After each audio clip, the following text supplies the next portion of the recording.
Let's see.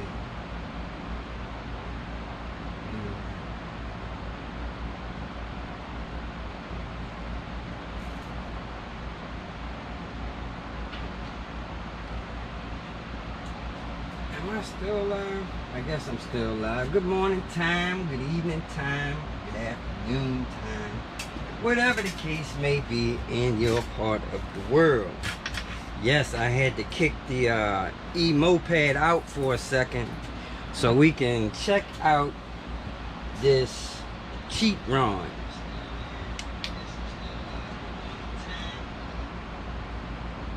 Alright, now first things first, yes, that seat is pretty ugly. Pretty ugly. But we do have the stock seat, but the stock seat is jacked up too. Nothing a little vinyl wrapping can't fix. And visit the Joann's Fabrics. And I don't know, we had to rewrap this. This is a dirt bike seat that's on here that has some cushion on it. And I even grabbed this piece of black material just to see if I could do a quick, fast, and a hurry cover up of this ugly seat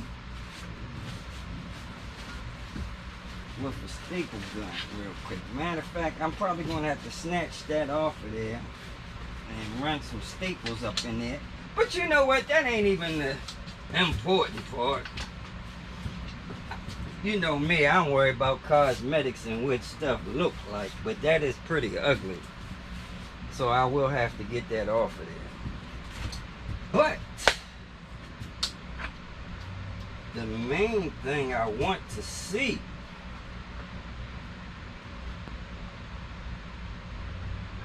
is, can I get an Onyx battery up in there? And I believe I can. Let me throw this thing up on the rack. Oh, this thing ain't heavy. I'm bluffing. It's very light with nothing in it. No battery, especially.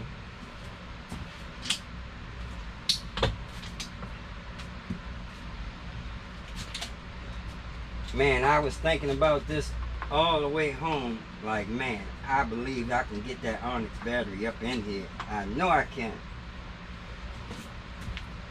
And not only that, it also has already ready to go the right end that it should have. Let me see something. Snap, crackle, pop. Oh, no snap, crackle, pop.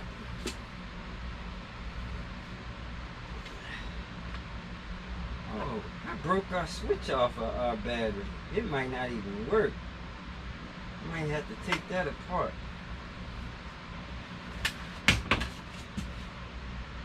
I don't know when that happened.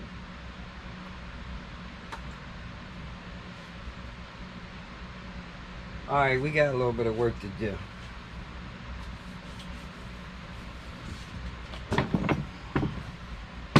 I gotta find the drill. Oh, that's how blind I am. Plus I know I'm gonna have to take this handle off. Definitely.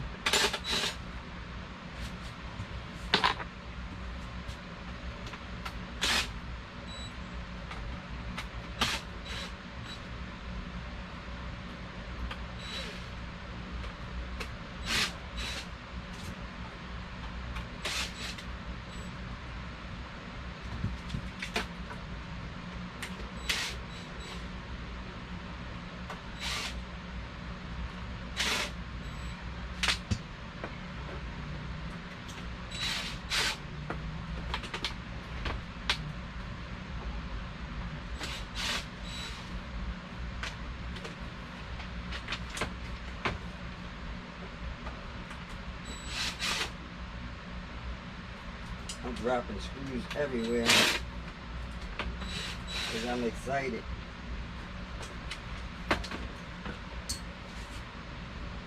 I'm telling you, somebody up above is looking out for me, because the most amazing deals keep falling out the sky right on my lap. Isn't that wonderful? Yeah, I done broke the switch off of this battery some kind of way. So what I'm going to have to do is just a little quick jerry rig special.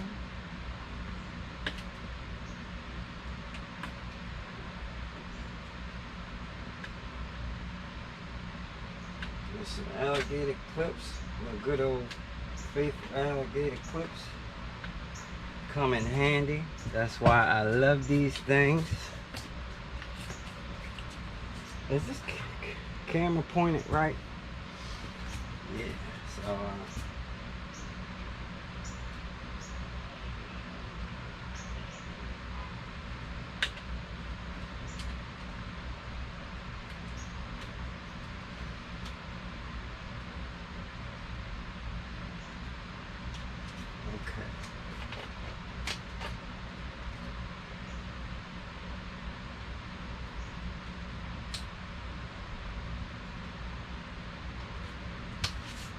This battery is dead.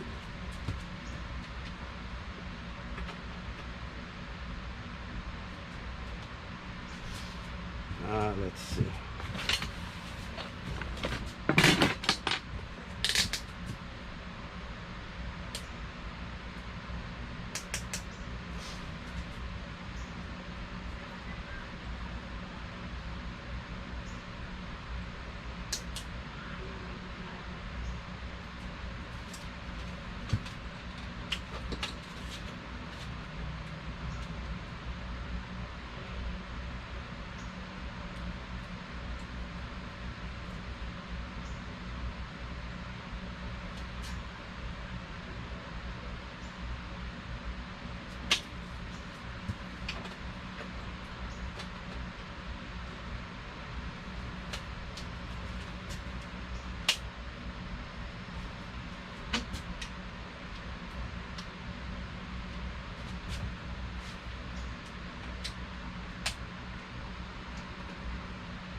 Alright, I'm gonna have to figure out how this thing works, because I did see it running.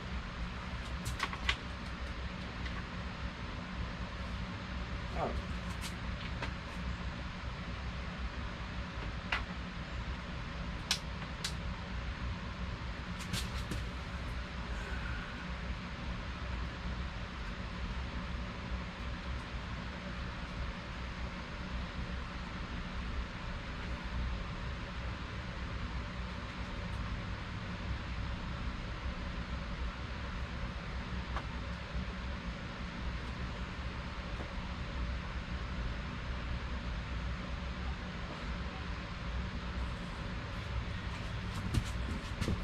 have a kickstand switch on it.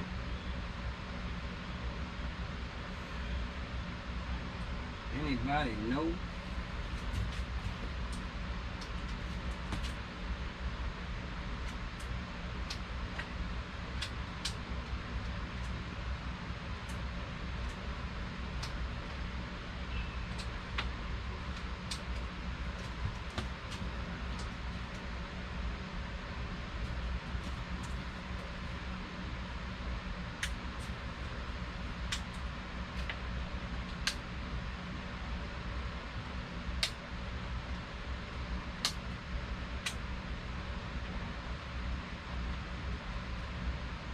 Alright, I gotta see what's happening here. I have to call me and see how you turn this damn thing on. Stand by. Just stand by.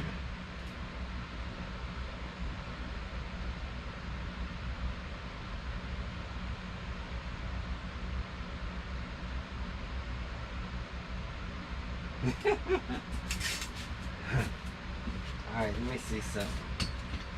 I don't know if this damn thing has a safety switch on it.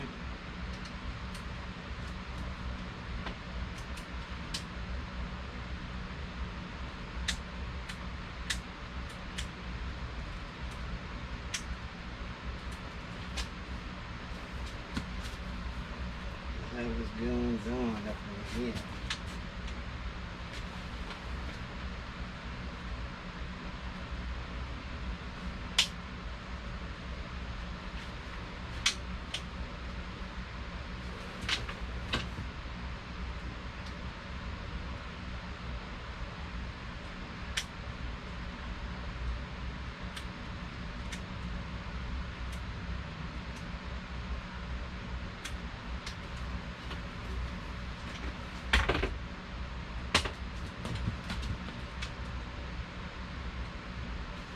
I think there is a short somewhere in one of these cables, most likely.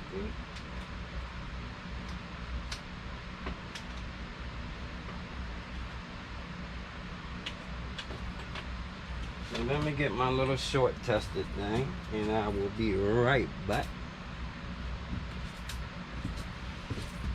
Look at this. We rushed out a video on the M1 MacBook Pro on our short circuit sister channel right near the release day. It was super shallow because we had no time to prepare anything, but it got triple the usual views that we see on that channel. Then, when we covered that same product on our main channel, this one, a few weeks later, way more depth. We ended up with, whoops, below average viewership for our trouble. And again, this isn't just our problem.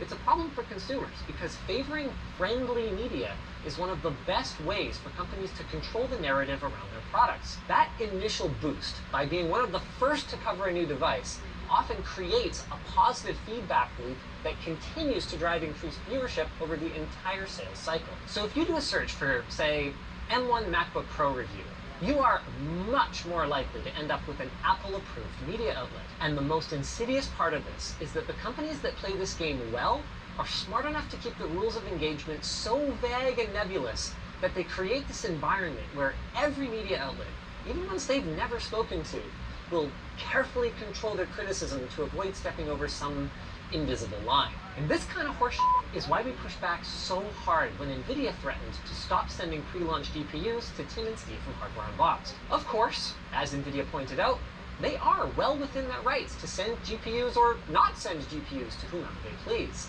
And besides, they're more than welcome to cover their GPUs later, except that, for the reasons I just outlined, this was a clear attempt to suppress Hardware Unboxed's influence and their growth by killing their launch day viewership. To NVIDIA's credit, unlike Apple, they actually cared about the outrage from the gaming community, who, to their credit, recognized this for what it was, and to my knowledge, Hardware Unboxed is reinstated in the Alright, I'm back. There are many other companies who... Alright, so I just think we got something loose up in here somewhere.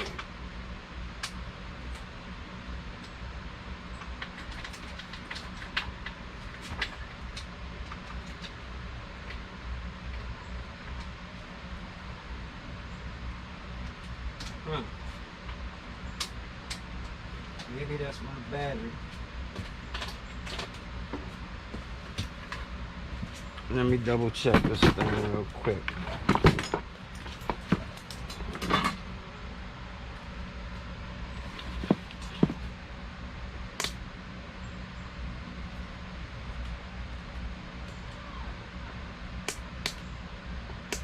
Okay, my battery is not on. Okay, now it's on. Even though it's halfway dead, it is kind of dead.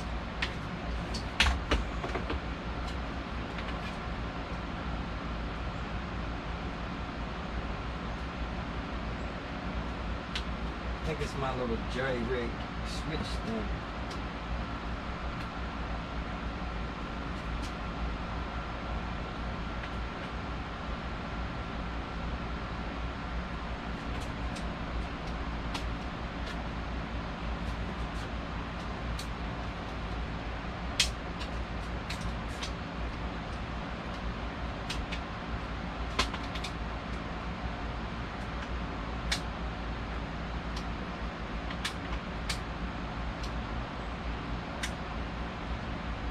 Well, obviously one of these raggedy ass wires is a bad wire. Ain't that a bitch?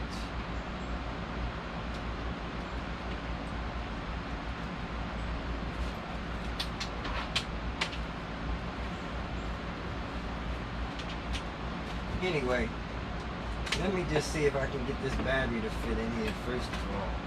We'll deal with that later. I might have to take that controller down and see what's happening.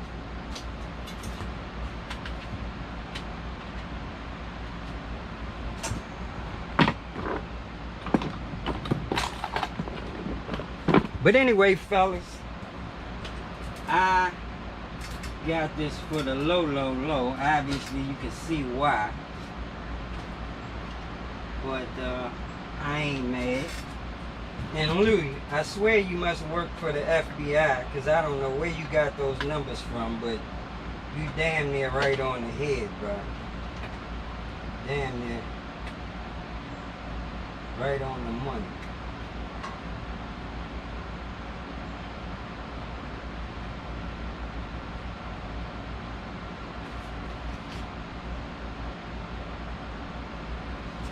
Alright. Sweating like a banshee up in here.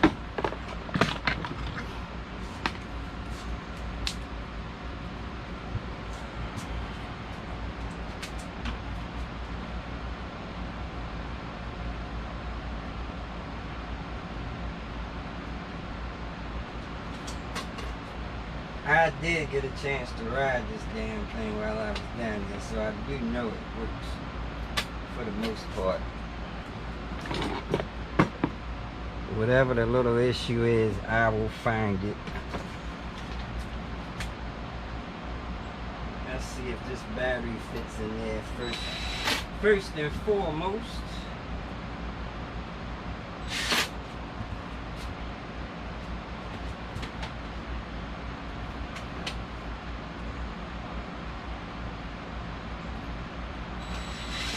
But anyway, I know y'all wondering what I paid for this contraption. And initially, I got a phone call from Super Cheap Surron, and he told me that it was a guy in the VA Surron group that posted a Surron for 1,500 bucks. 1,500 bucks. But the thing was, with no battery. Now, however, when I got down there, I totally cracked all over the bike, as I always do, trying to get an even better price, which I did.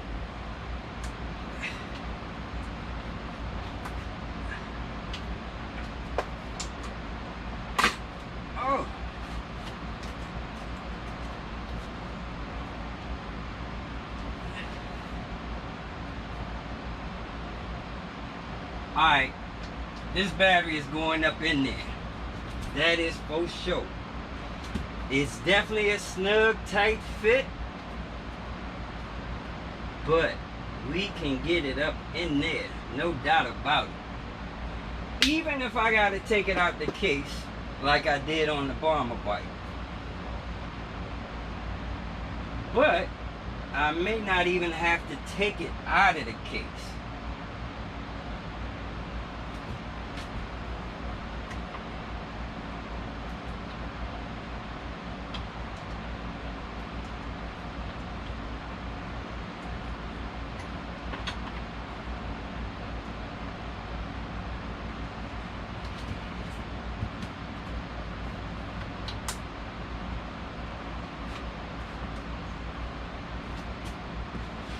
I'm about to get all dirty. I ain't got white on. That must be crazy.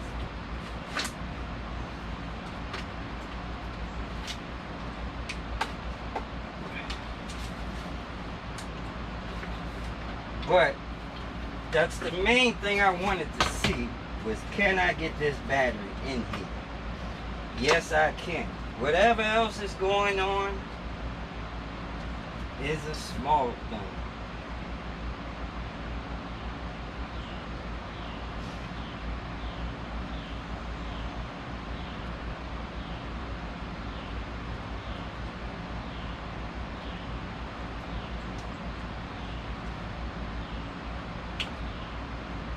Reason it seems like that connector's not fitting in there right.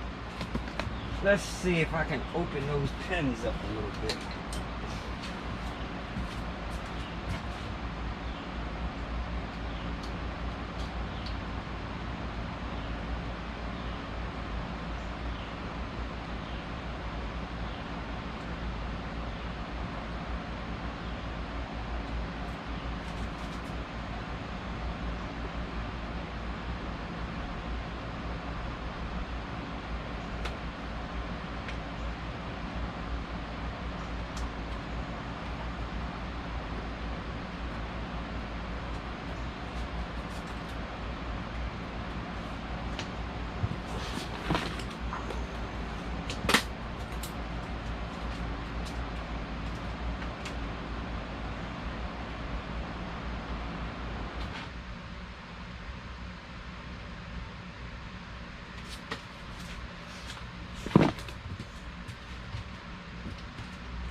Let's begin with some napkin math to explain why we decided that it was finally time to bite the bullet and build Markbench. We'll use that upcoming mining GPU video as our example. Each of those cards will be subjected to 12 different benchmarks to ensure that it is free of strange performance anomalies. Let's say, optimistically, that the 12 benchmarks take 3 minutes each. That's 36 minutes. Factor in that each test runs 5 times, now we're up to 3 hours, plus half an hour of thermal stress testing that lands you at about 3.5 hours per card. Multiplied by 24 cards, 23 a day, and 4 lightly used control cards, and that is 84 hours of testing. And that doesn't even account for reinstalling drivers, swapping cards, or taking bio breaks. So it's pretty clear that even if we could just pound back Red Bulls and power through it, that is not the kind of thing that we want to do regularly. And do it regularly is basically in our job description. Oh, yeah. Not like that. I mean to say that it is Techtober, and our corporate overlords seem to get their jollies out of scheduling product releases to cause as much inconvenience as possible. I'm pretty sure the target is actually each other, but retailers, media, and consumers definitely end up getting caught in the crossfire to varying degrees. So if we want to keep up, the answer is automation.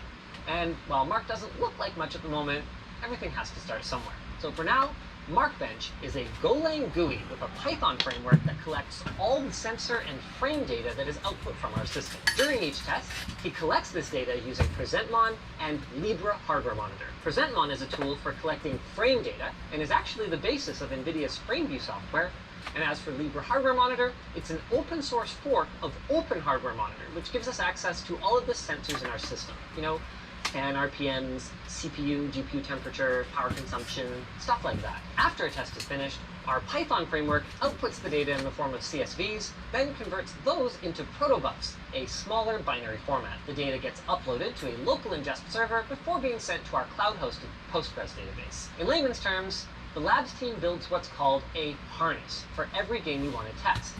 Then, using scripts, Mark adjusts the settings of the game, launches the game, loads up a benchmark, and then records all of the relevant data while the benchmark is running and stores it in a database.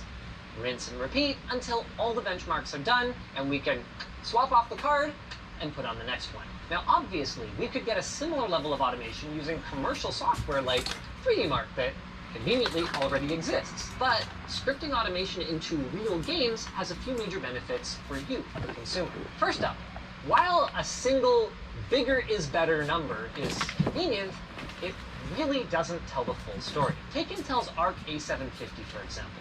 It might actually perform well on average compared to, say, NVIDIA's RTX 3060. But if your main game is CSGO, you are not going to be happy with that purchase, which leads perfectly to reason number 2.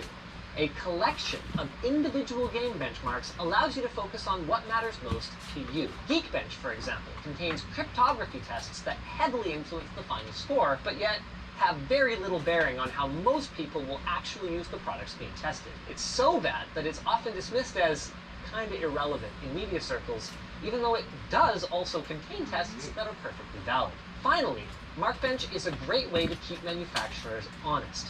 Everyone from Samsung to Volkswagen has been caught cheating on standardized synthetic tests to make their products look better than they are. So, by giving ourselves the option to run any number of different real games, all of which will automatically be updated with new patches that would be hard to optimize for, we're making it extremely impractical to try to game the system and artificially elevate test scores. I mean, unless they just want to optimize their product for real games, in which case, well, that's not really cheating and we all win then, right? Once we've got our juicy data, we use Grafana to transform it into nice, pretty graphs for your viewing pleasure. Or, well, at least that's the plan. We still have a lot of work to do, as some of you have helpfully pointed out, on automating our data visualization, because depending on what we're trying to convey, it can be really challenging to quickly and effectively present this much data. It's still a big time saver already, though. Let's compare it to our current process. First, we choose from our suite of benchmarks, like, say, these ones, which is going to come down to what we're trying to learn about the guys, I'm product. trying Does it to focus perform to well see in what's regular happening titles? here. What about the latest AAA games? What about older DirectX 9 games? That sort of thing. Then we get everything installed and patched and adjust the in-game settings to our liking. Oh, Don't forget to reboot the game if you happen to adjust that setting. Then we fire up frame view, set it for the length of the benchmark, go into the game, run the benchmark, wait for the game to load, then press the record button right at the exact right time as we load in. And then we play the waiting game. It's a very manual and tedious process that requires just enough of our attention that it's pretty hard to get any other real work done at the same time. But because Markbench has all of that built in, once it's up and running, you're free to do whatever you want until each card has completed the entire test suite. Want to test 20 games? Easy. Want to repeat every test 5 times so that we can throw out the early cold runs and then average the last 3 results? No problem. The other big difference maker is that Markbench all but eliminates human error. Trust me. Once you've been at it for 2, 4, 8 hours, it is really easy to forget a small step like opening up your background data logging software or to accidentally leave DLSS enabled or something like that. I didn't plan on having to have to come home and go to work on this then those kinds of mistakes can cost a lot of time, given that in order to do things properly, you need to not only swap the cards, but also remove and reinstall your GPU drivers in order to redo the run. And you might think this kind of thing affects me and not you guys, but here's the thing. Whenever we post a review, we invariably see questions like, why did we test this? Or how come nobody ever talks about that? And we feel the same way. We want to know these answers. But in many cases, our hands are tied. Companies like AMD and Intel send out review samples for their products with only 7 to 10 days until the embargo lifts. Or for Intel, that means our testing needs to be done extremely quickly so that we can analyze the data, write a script, film the video, edit the video, and finally upload and release. All of that takes a lot of time that we don't really have, meaning that we can narrow our scope, which sucks, ask our employees to give up their precious time off, which really sucks, or miss the embargo, which, as a business where views and clicks drive income, is frankly unsustainable. Let's look at some numbers to demonstrate that. Apple's a great example, since they don't send us stuff ahead of release at all. This means that unless we can get an early hookup from somewhere, we can't perform any meaningful tests on their products if we want to get our videos out in a timely manner. And to give you some idea why that is so important, look at this. We rushed out a video on the M1 MacBook Pro on our short circuit sister channel right near the release day. It was super shallow because we had no time to prepare anything, but it got triple the usual views that we see on that channel. Then, when we covered that same product on our main channel, this one, a few weeks later, way more depth, we ended up with, whoops, below average viewership for our trouble. And again, this isn't just our problem. It's a problem for consumers because favoring friendly media is one of the best ways for companies to control the narrative around their products. That initial boost, by being one of the first to cover a new device, often creates a positive feedback loop that continues to drive increased viewership over the entire sales cycle. So if you do a search for, say, M1 MacBook Pro review, you are much more likely to end up with an Apple media outlet. And the most insidious part of this is that the companies that play this game well are smart enough to keep the rules of engagement so vague and nebulous that they create this environment where every media outlet, even ones they've never spoken to, that's what it is, fellas. Control their criticism to avoid stepping over some goddamn BMS shutting off, low voltage cutoff. Push back so hard when NVIDIA threatened to stop sending pre-launch GPUs to Tim and Steve from Hardware Unboxed. Of course, as NVIDIA pointed out, they are well within their rights to send GPUs or not send GPUs to whom they please. And besides, they're more than welcome to cover their GPUs later, except that, for the reasons I just outlined, this was a clear attempt to suppress Hardware Unboxed's influence and their growth by killing their launch day viewership. To NVIDIA's credit, unlike Apple, they actually cared about the outrage from the gaming community, who, to their credit, recognized this for what it was, and to my knowledge, Hardware Unboxed is reinstated in the reviewer program. But there are many other companies who, like Apple, maintain much more strict control over who is allowed to review their products, which is why it's time to break that cycle. And Markbench is key. By automating this testing, we're going to be able to piss off whoever we want and still deliver near launch day data to our viewers. And over time, we plan to publish not only videos, but also written articles which you can expect to find on the lab's website, along with the mother of all testing databases. Obviously, none of that so is let's ready put yet. this back But in the together. meantime, we're going to have much more in-depth testing in our regular videos, and we're hoping to publish some extra data or content on our forums or on floatplane.com. We're not 100% sure what this is going to look like yet, but you should sign up for both. Our forum is free, and the link below will be a thread where you can submit your suggestions for Markbench features. And as for Floatplane, it's got great extras and exclusives right now, like Dennis's epic martial arts training sessions leading up to our fight. The only thing I need to do now is use it to get all of that testing finished and compiled for the 20 mining Surron trying to embarrass me. Also need to find a way to segue to our sponsor. Squarespace. If you're building your brand online in 2022, you should absolutely have a website. And if you need a tool to help build that brand, look no further all of the than screws Squarespace. in it. Squarespace Everything is has the like all-in-one one screw platform in to it. help expand your brand online. Make a beautiful website, engage with your audience, and sell anything and everything from products to content. We love Squarespace so much, we use it here at LMG. Its custom templates make it easy to stand out with a beautiful website that fits your needs. You can maximize your visibility. All that time I'm trying to run the bike with a dead battery. Ain't that something? Analytic insights help you optimize for performance, so you can see what's going well and what needs. I thought that battery had a little bit of something in it. I mean, it is like 68 volts, but I thought that would be enough. But I guess when I put a load on it, it jumps back even lower than that. So yeah, let's charge it up a little bit.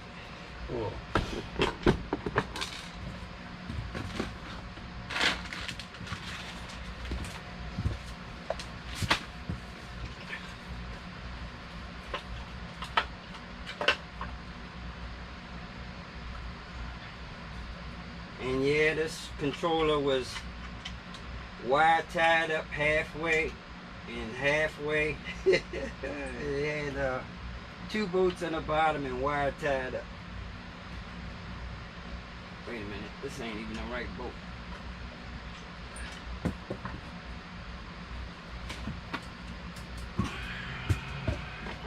Alright, I can relax now. Let's see what y'all talking about over here.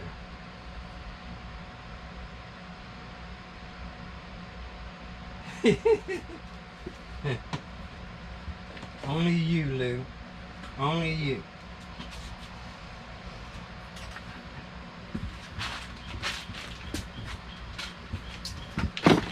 Yeah, I didn't like being put on the spot like that.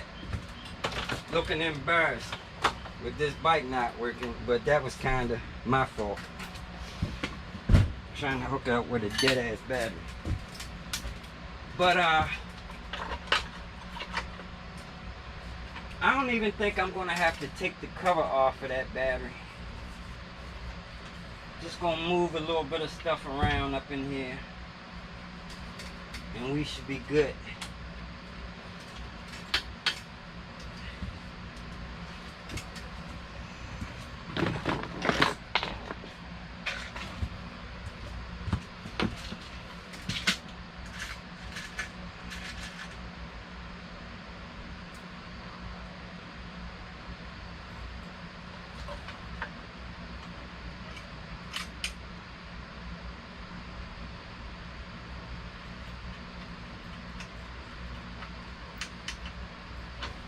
And yeah, I lost the screws already.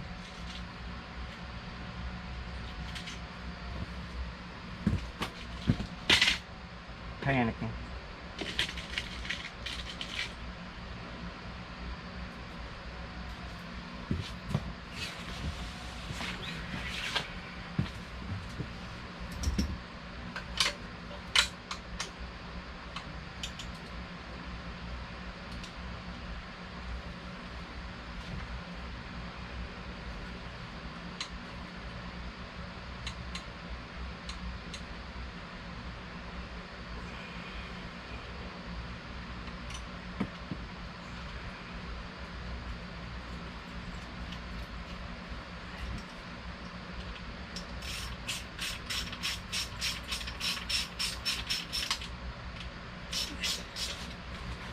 Whew, it's hot up in this camp.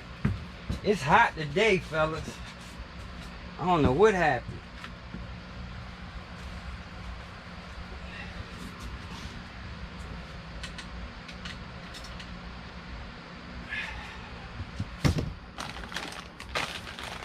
Let's see how much time we got before y'all get cut off. I wanted to try to do a little quick test ride, but that don't look like that's gonna happen. Well, it's gonna happen, but not on camera, not this live feed. It ain't.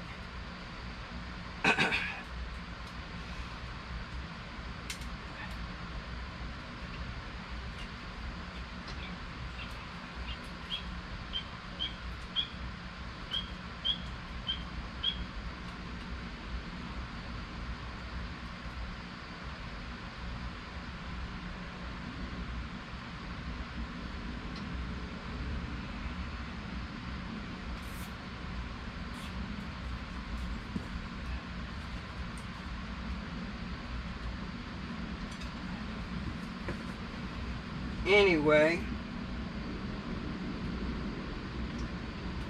I think for what I paid for it, I can't be mad at all. Yeah, it got an ugly ass seat, but that's because it don't have a cover on it. That's a dirt bike seat, like I said in the beginning. And I don't know what the hell this is. Some kind of netting he put on top of it, on top of the phone. But yeah, with a little vinyl wrapping, it'll look brand new.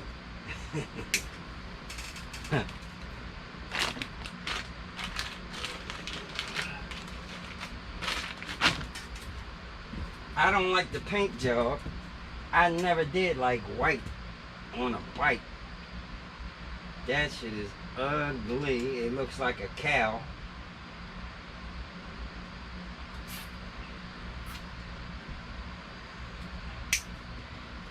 So I will be painting this thing for sure.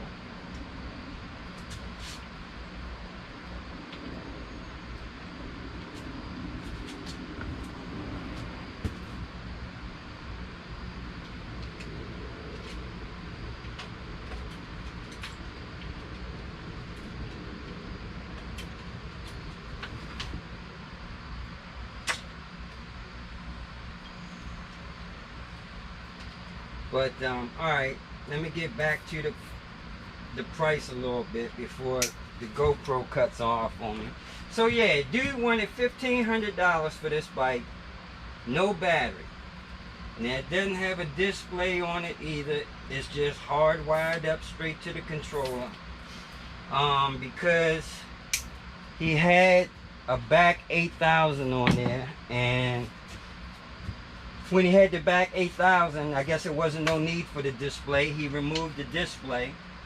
He also had a light speed battery in here, which is why I was able to get the bike for the price I got it for, because he had a sale for the battery for a decent price, whereas though it didn't matter too much what he sold the bike for, I guess.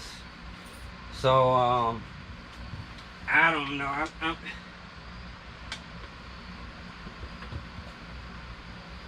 my charger ain't charging. Okay, there we go. But yeah, so he wanted $1,500. I got down there. I was like, man, the joint kind of raggedy. It got some Maguru brakes on it, but they jacked up. They don't even stay closed like they should. This one over here needs to be bled. The fork's kind of jacked up. So anyway, I didn't give him I gave him $1,500 at first, but then he gave me $300 back. So I got it for $1,200. $1,200 in the end. So when I charge this battery up, put a cover on this seat,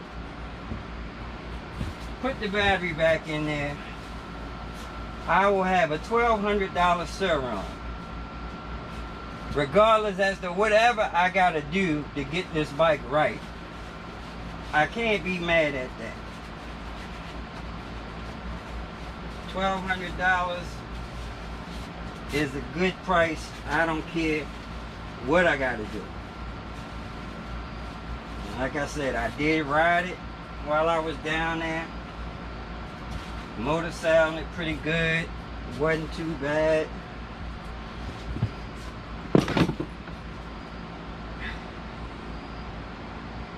Let's see.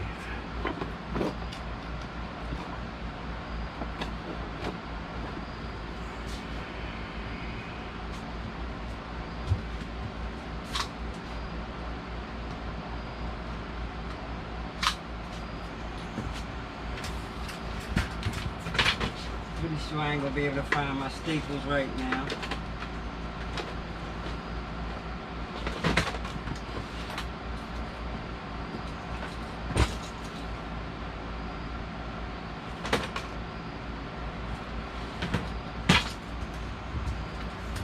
But yeah, $1,200 ain't bad, no matter what.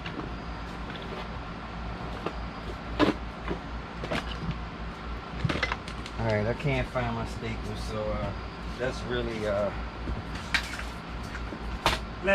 jerry rig it up on the seat.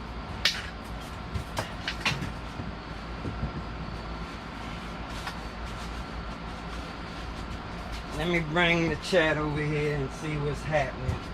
I'm sorry about all that, fellas. I was a little thrown off by that bike not working initially, scratching my damn head, but it was all my fault.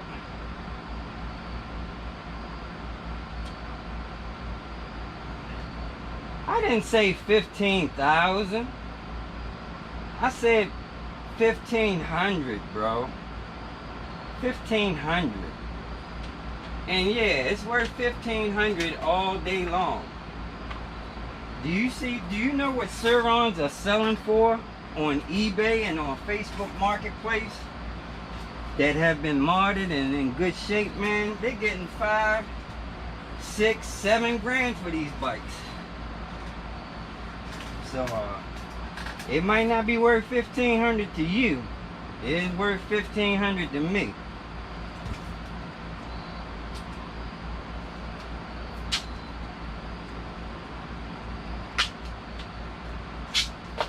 $15,000. You really think I would have paid $15,000 for this raggedy ass bike, man?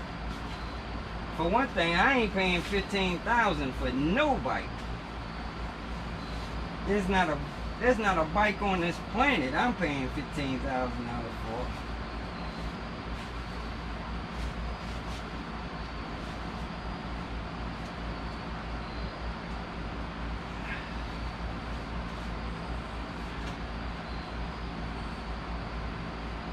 This ain't gonna work. I need my staples. Shit. Let me see if I can find them.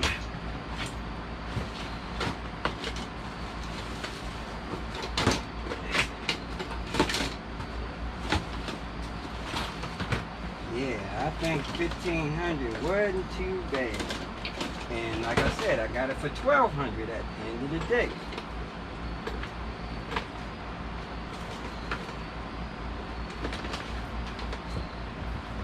I tell you what, you tell me about that 1,200 and that 1,500 when I finish with this bike.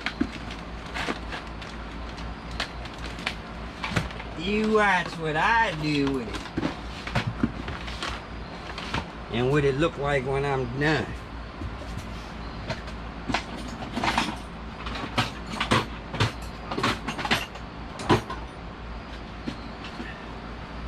Damn it.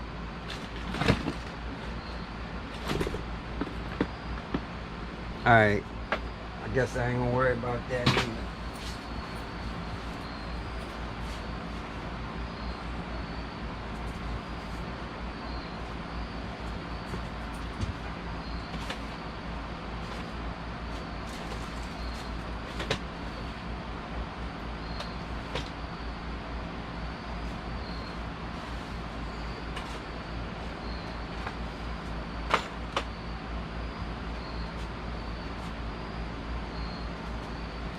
can't never remember where I put shit. That's bad. That is bad. Bad, bad, bad.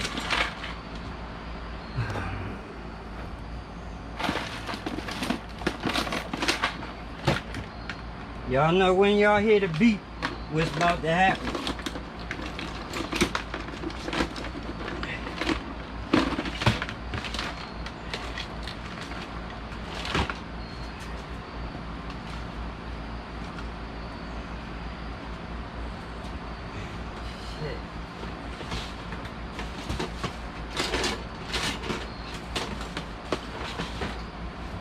Anyway, maybe I'll just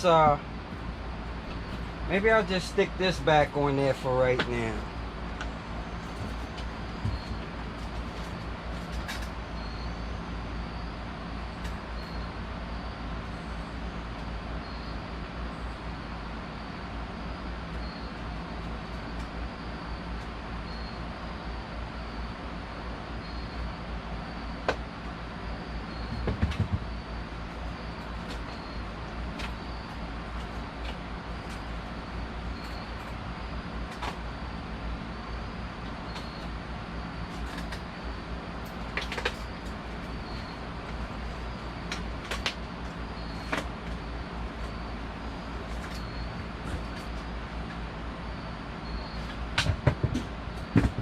Unbelievable. Remarkable.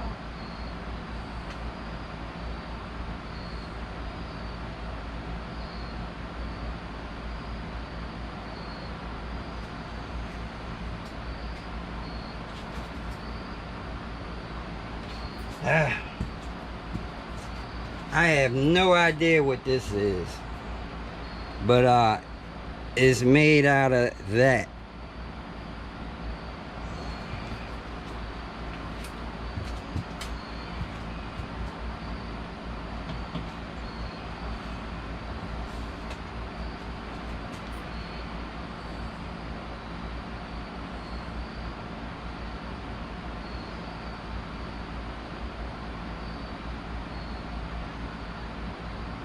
If a hub motor has a grinding sound from the start, what is the problem?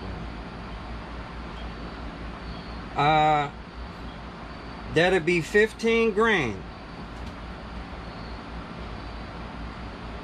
A grinding sound. Man, I actually gotta hear what you talking about, man. Why don't you do a little video? Do a little video of it and send me so I can see what you really talking about.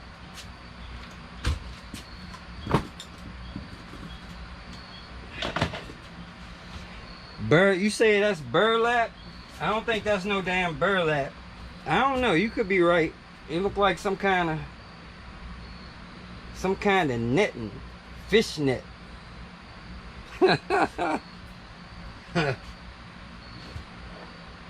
It looked better like that.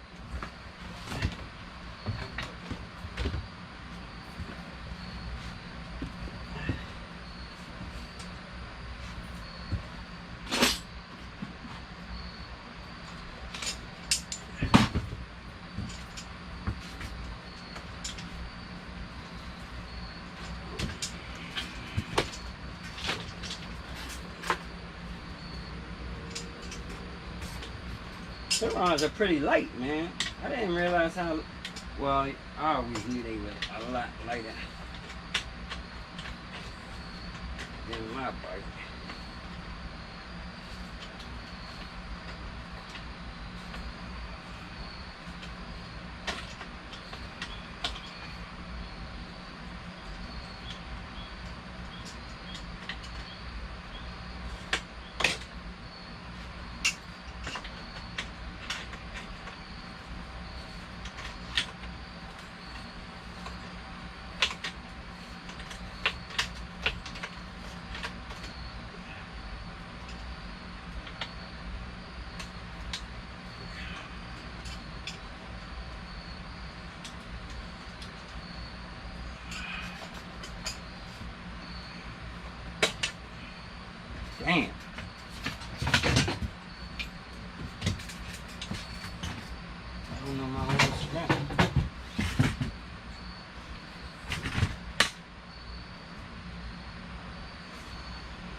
bad shape.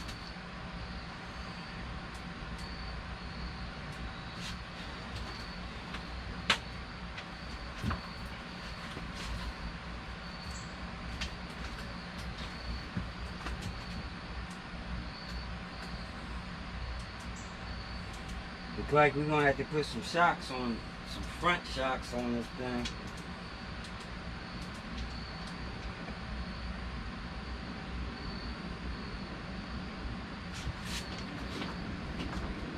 Cause they are beat.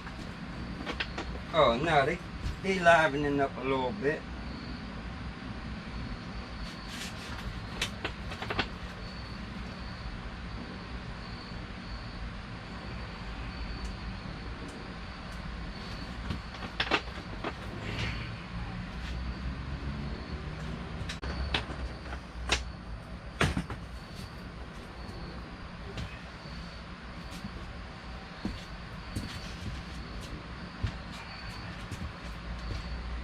Alright, so I'm gonna probably end up, might have to take some of this padding out of here.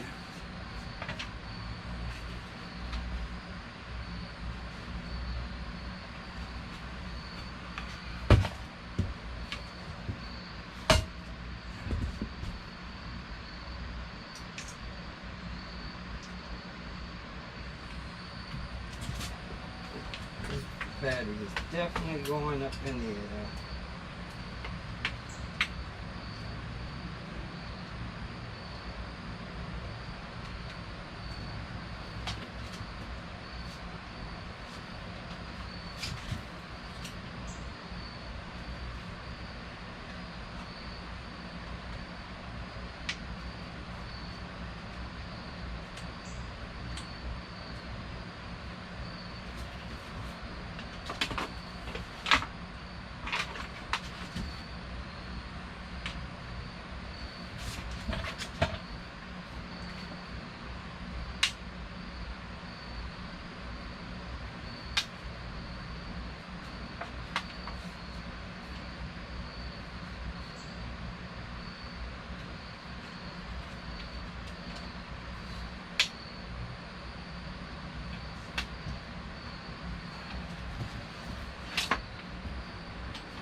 Alright, that might make it a little bit better.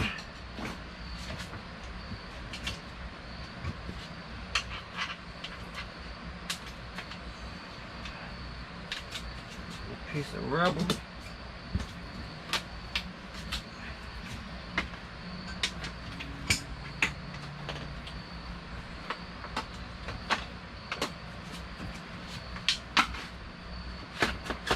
Okay, we want a little bit more.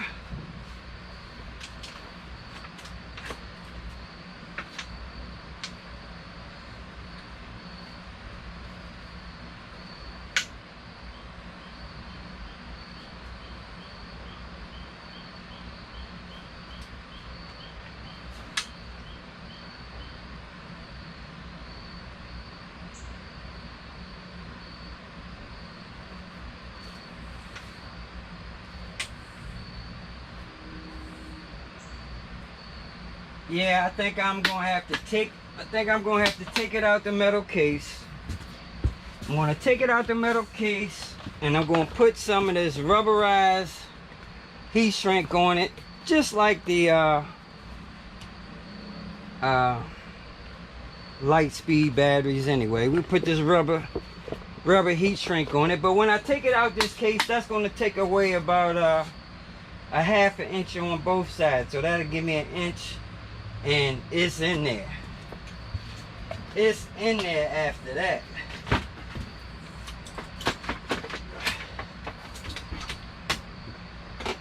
Yeah.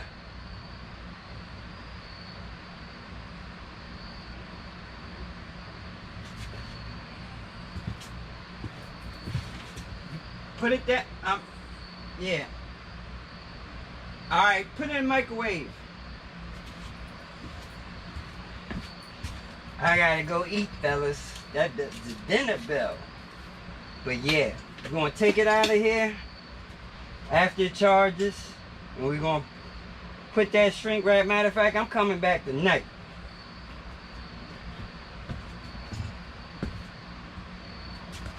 Yeah, it's getting ready to die on y'all anyway. I'll be back later on tonight. We're gonna take the battery out of there after it charges up. We're gonna put that shrink wrap on it. We're gonna drop it in there, and we're gonna ride that joint. All right, fellas. Man, I'm not buying no battery. Too much. Whatever a new battery costs, too damn much. That battery going in there, bro.